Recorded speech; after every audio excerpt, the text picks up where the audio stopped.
もちろんそうしたいけど、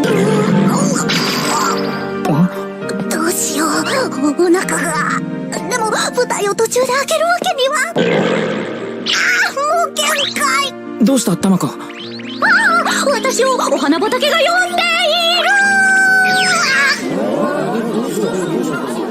ちょっとガーネット、ここはポチスケとタマコが恋に落ちる大事なシーンよ。ごめん、トイレ。ガーネット、ああ見えて緊張するとお腹に来ちゃうの。